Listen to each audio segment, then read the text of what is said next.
You ever have one of those days where you feel like you're on an emotional roller coaster even when nothing's really wrong? Well, today we're going to look at a culprit you might not even suspect, your sleep. Let's dive into the powerful and often totally hidden connection between how you rest and how you actually feel.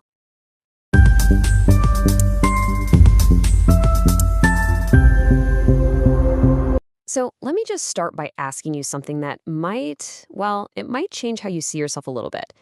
Are those feelings of anxiety, that constant low motivation, or those mood swings that seem to come out of nowhere, are they really just part of your personality?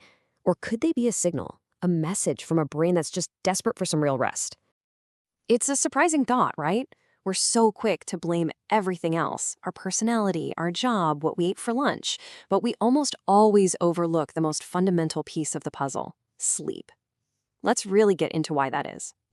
Okay, so let's look at what's actually happening inside your head when you're running on empty. Because the difference between a brain that's gotten good rest and one that hasn't, it is absolutely night and day. Just take a look at this side by side. On the left, you've got the tired brain. It's basically on high alert all the time. It has a super hard time managing emotions. Your stress hormones are going through the roof, and every little problem feels like a giant crisis. But then look at the right. The rested brain is calm, it's in control, and it's resilient. It's a totally different world. Does any of this feel a little too familiar? That constant low-level irritability, that brain fog where you just can't seem to think straight, or that deep, deep fatigue that even a giant cup of coffee can't touch? These aren't just you having a bad day. These are clear as day signs that your brain is crying out for a break. And here's where the domino effect really kicks in. A tired brain struggles to make decisions. Simple tasks suddenly feel impossible. And your motivation? It's pretty much gone.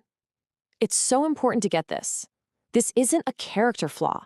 It's not about being lazy. It's just biology. So, a few bad nights here and there, we've all been there. But what happens when this isn't just a few nights? What happens when it becomes the new normal? Well, the long-term risks are where this gets really serious. And this, right here, this is the wake-up call. Being chronically sleep-deprived isn't some badge of honor. It's not something you can just power through. It is a direct path to serious mental health conditions. We're talking anxiety, burnout, and even depression. The scientific link here is undeniable. Okay, enough of the doom and gloom. Because the great thing is, this is a problem with a solution, and it's probably more straightforward than you think. So let's talk about how you can start to take back control. And honestly, here's the best part.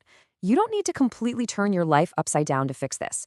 It's the small, consistent changes that add up to a massive, positive impact on your sleep and, in turn, your entire mental well-being. So here are 4 really powerful habits that you can literally start building tonight. First up, consistency is key. Your brain loves a routine, so try to go to bed and wake up around the same time. Yep, even on weekends. Second, put the phone down. Create a screen-free buffer before bed. That blue light is a major sleep killer. Third, watch out for that late afternoon coffee. It can stick around longer than you think. And finally, create a little wind-down ritual, something that signals to your body and mind, okay, it's time to rest.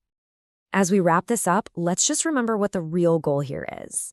This isn't just about getting more hours of shut-eye. It's about achieving something way more valuable than that.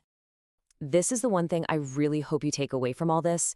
Making sleep a priority is one of the most profound acts of self-care you can possibly do for your mind. It's the foundation. It's what gives you that emotional balance and the strength to handle whatever life decides to throw at you. So, I'm going to leave you with this one question. Based on everything we just talked about, what is one small, totally manageable change you're going to make starting tonight to begin this journey to better rest and a more balanced you?